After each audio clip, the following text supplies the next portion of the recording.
Hey, it's syndicated radio talk show host, author, singer Al Cole, welcoming you to another edition of People of Distinction, the talk that gives an in-depth view of some of the most dynamic, intelligent, and successful people on the planet. Coming up, a guy who's going to be great for your family. His name is Bob Greenwood, and he's written a book that is really going to hit home with your children.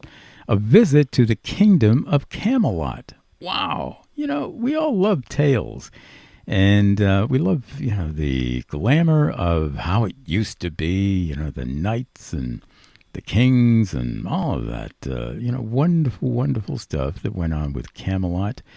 And in the Kennedy years, they called it Camelot at that point. It was a very glamorous time.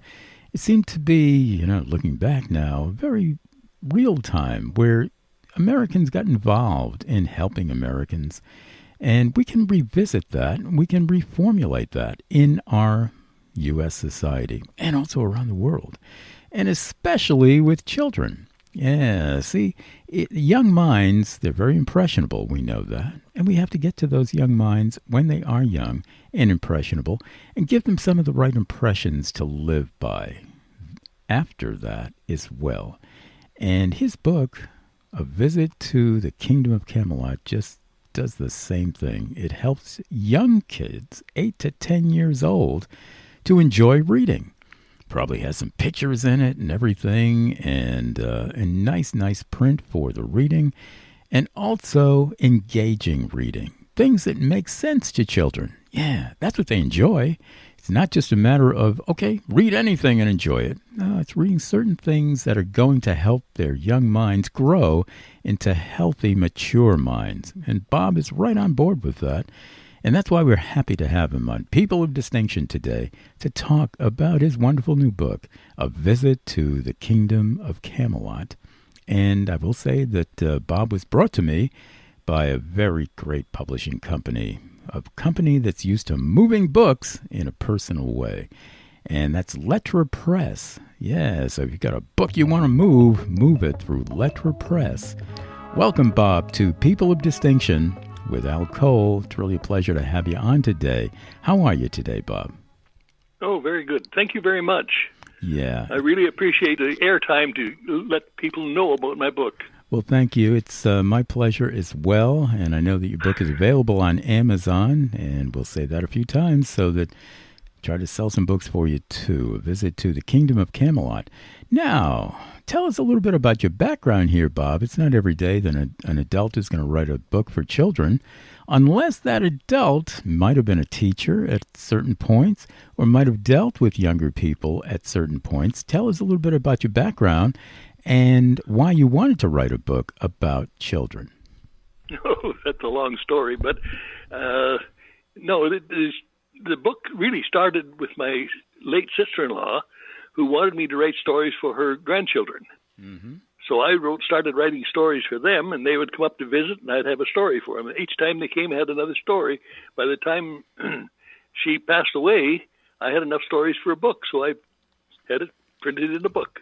How do you like that? Hey, you kept it in the family that way, helping out family members. That's marvelous. And I guess over all that time, a lot of your writing hit home with younger people too. You've seen that. You've seen maybe the spark in their eye, the smile on their face. Yes, I have. I've had so much fun. I've handed out quite a few copies to kids and followed up to see what they thought of it. And one of the most interesting stories was a little girl who read the book, and then for her birthday, her family bought her an archery set. And she immediately went out to the store to see if she could get some screaming arrows like Wendy in the book uses. And it was kind of a joke, but anyway. All right. She took it to heart anyway. That's great. But my objective is to get kids reading at an early age and enjoying it. Mm-hmm. And I have never yet found a kid who didn't really get a kick out of the book and enjoy every minute of it. Very good. Give us some fun here with a little bit of some excerpts from your book. Tell us a little bit about some of the fun that's in the book if people want to buy that. certain learning tools that maybe you give children to learn how to enjoy reading again. Tell us a little bit about that. Well, it's really written in a very simple English. No big words or anything the kids would have trouble with. And have a few laughs in it for them. The main characters are a younger brother and sister of Sir Lancelot. Mm-hmm. The brother's name, he got named Burps a lot because that's what he did, and he used that as one of his part of his armament in dealing with the problems he faced.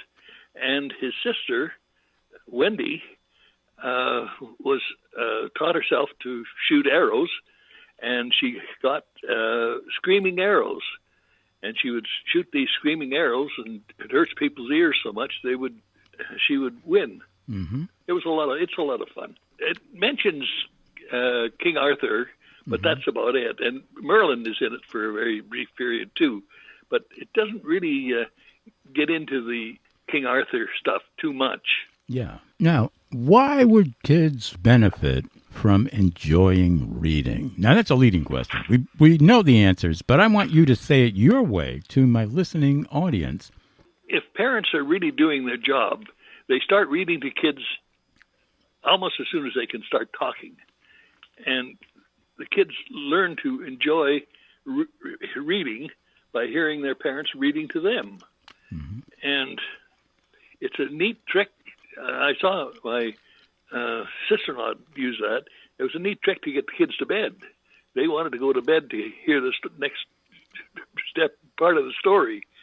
And it just makes it so much easier when they get into university or high school and then university. If they can read and enjoy reading, it's so much easier, and they have a much easier time of it. Yes, absolutely. And I'm going to make a quick reflection on what you just said, because it really hit home, and I'm going to say it my way, too, to my people of distinction listeners, right after we sell a few books for you. A visit to the Kingdom of Camelot. I want you to order that at Amazon.com, people. And our special guest here today on People of Distinction with Al Cole is Bob Greenwood. He wrote the book, and we love that. And I'm going to make a reflection right now on what Bob said. He was talking about sometimes nighttime when kids are being read to and it helps them to sleep better, and what's wrong with that? You know, he's talking about relaxation in the expanded sense here. Relaxation is so very, very vital. It's so important to our everyday lives.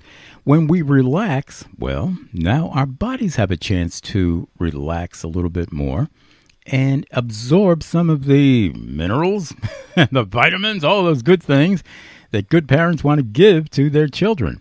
Vitamins and minerals, now they can be absorbed better through relaxation.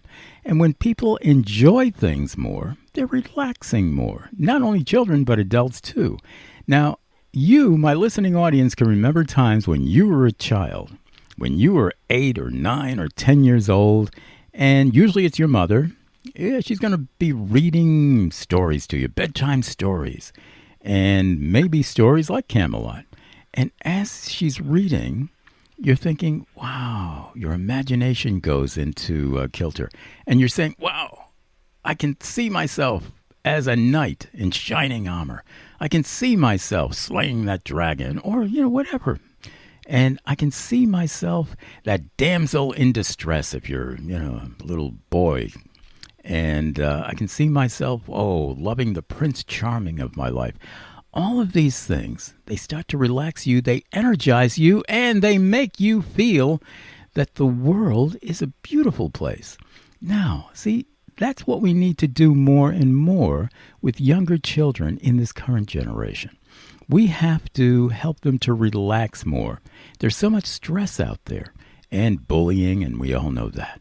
And so if reading can help them to relax more, and if being read to can help them to relax more and see the positive sides of life and know that, wow, I have something to look forward to when I get older, when I become an adult, and marry the person that I want to marry and have a beautiful relationship. What's so wrong about that, people? We all know that's the right way to bring up our children. And that's why Bob Greenwood, that's one of the reasons why he wrote this book, A Visit to the Kingdom of Camelot.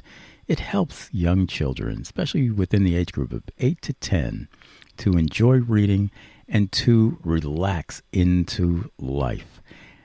Is that making some sense, what I just said, Bob? It sure does. Wendy uses her screaming arrows, but she travels on a unicorn. Mm-hmm. They fly all over the kingdoms on a unicorn. She does. And Burpsalot has a dragon that he travels on. So it's a dragon and unicorn are major characters in the book, too. Yeah. Well, they sound like all great characters. And now, how did you get to work in some of those characters? Some of them were imaginary. Some of them were right out of history, Sir Lancelot and all of that. But some of these characters came out of your imagination as well, right, Bob? Oh, yes, definitely. The idea of the dragon and the unicorn are, of course, stuff that I remember as a kid, too. Yeah. Something I thought of when I was a little kid. It wouldn't be fun if you could burp and blow the leaves off trees and stuff like that. Yeah. And I remembered that when I started writing this book. And, hey, I thought that was funny then, and I thought it was funny now. Yeah, it is still funny. And, you're talking about the everyday natural things that kids do anyway, and the kids have fun with. And they point to, you're burping and this and that.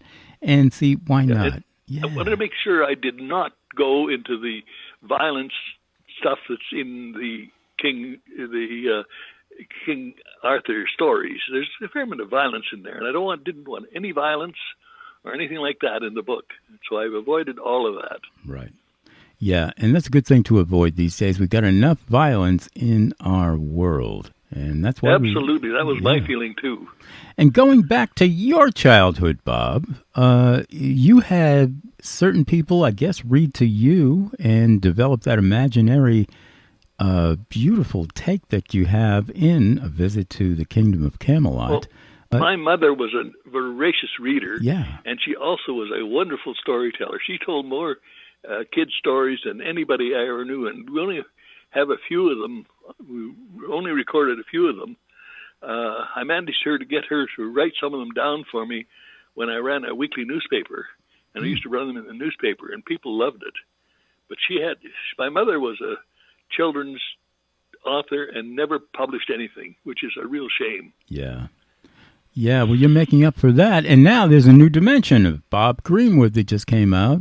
You used to be in the newspaper biz, huh? Yes, I was. Look at that. Well, that's a great way to learn how to write. Yeah. What was that? And, now, I know you live in Canada now. Was that in Canada as well at that time? Oh, yes, it was. Yeah. In Saskatchewan. Right. Rural, small towns. Mm-hmm. And it was great. The 10 years I did doing that, I had two different newspapers, and I never made any money, but it was a lot of fun, but no money in it, so I found something else to do. No money, but a lot of creativity. You learned how to put your thoughts in words in very, very descriptive ways back then. Is that right, Bob? Yes, that helped. Yeah. That helped. And now you can do that with your book, A Visit to the Kingdom of Camelot. And we love that on People of Distinction with Al Cole. And again, order that book, A Visit to the Kingdom of Camelot, by our special guest on People of Distinction with Al Cole. And that happens to be Bob Greenwood. Now, this is a book that most of you have children that are listening to the show right now. You can engage your children more in terms of loving to enjoy reading, and especially if they're between 8 to 10, but they could be any age. And that way, they can grow to have healthy minds as well as healthy bodies. And another thing about your book, Bob, that I will venture to say, it brings parents and children closer together as well, just like your experiences with your mother reading to you. That brought you closer to your mother. And this will bring children closer to their parents when their parents read to them as well, right? Absolutely. Yep. Good idea. Great idea. Absolutely. And we need more of that in our world, too, because we know that so many parents are overworked and they don't get to see their kids all that much, and then the kids go astray. But this will be, hey, let's sit down. This is our enjoy reading time. And wow, that's helping our nuclear families as well as our human family. And that is really, really wonderful. Bob, Yep. we're having a lot of fun with this interview, and it's too bad that all things have to come to an end with encapsulative interviews like this. But I want to take it out with some possibility thinking. I end all of my shows with possibility thinking. It's a way to encapsulate the spirit as well as the information of anything that my guest was saying in terms of what if this came to pass in our human family future? What kind of world would that look like? I'm going to ask the question this way. Already, you're dealing with the imagination, with a visit to the kingdom of Camelot. And so in possibility thinking, just using our imaginations, if we all, as parents, read to our children every night, just like maybe they used to back in the 50s or whatever, or in Camelot days, if we read to our children every night a little bit of something, could be your book, A Visit to the Kingdom of Camelot. It could be something else where it's soothing for that child. That child has a beautiful night's sleep and dreams in positive ways, both literally dreaming and then dreaming of the future of their lives as well, and live beautiful lives because we're reading to them and these children enjoy reading themselves. What kind of world would that look like, Bob, that it doesn't look like now? Oh, it would make a big difference. Yeah. It'd make a big difference to the kids, too. I know because I had good reading skills, I kind of coasted through high school, and I had an easy time going to university, and it just made life easier. Mm-hmm. And I made my living mostly because I could write, too. Not just for the newspapers, but after that I got into jobs that required a lot of writing, and it always came useful. One of the most useful skills you can carry, and it doesn't cost anything to carry it. Right, and I'm going to carry the ball here, cap off the interview with a couple of cents of my own here on People of Distinction. Going from what Bob was saying, yes, of course it's going to make a difference if we, in that world of fantasy, sometime in the future, that could be a reality, read to our children every night, and sometimes even during the day, and our children really started to love reading themselves. Love is the operative word right now. When you start to love reading, and you start to love that imagination within you, and you think of the positive things of life, well, isn't that love, people? And do we always say that love is the most important thing in our lives? Yeah. If you sit down 100 people and you ask them, what are the 3 or 4 most important things in your life? They're going to talk about the things that they love. So if we start from the start with teaching children how to love to read, how to love to listen to others reading, especially if they're their parents, now we're teaching them how to love more the adult that they'll become. And as they do that, they're becoming adults that we can be proud of. And in a world that might approximate Camelot, maybe 10 years from now, 20, maybe next week, if we're really lucky. And that goes out to you, my listening audience, and especially the listening audience that has children, and maybe more especially younger children, 8 to 10 years old. Keep reading to them. Let them hear the beauty of the human voice. You don't have to be a professional reader at all. Just that soothing touch. Let your children know you care about them. Let your children know that you love them. And one great way to do that is by reading to them and letting their young minds expand into that beautiful world of Camelot and love that will be their destiny to come as adults. And that's how we put it on People of Distinction with Al Cole, and especially when we have Bob Greenwood, who wrote the book on it, A Visit to the Kingdom of Camelot. And you can order that at Amazon.com. And one more time, he was brought to us by a great publishing company that will help you to move your next book, and that's Lettra Press. Run there and get involved. Lettra Press. Thank you, Bob, for being my special guest on People of Distinction today. This has really been a pleasure. Yeah, thank you so much. All the best to your book and all the best to your life. Thank you, Bob. Thank you.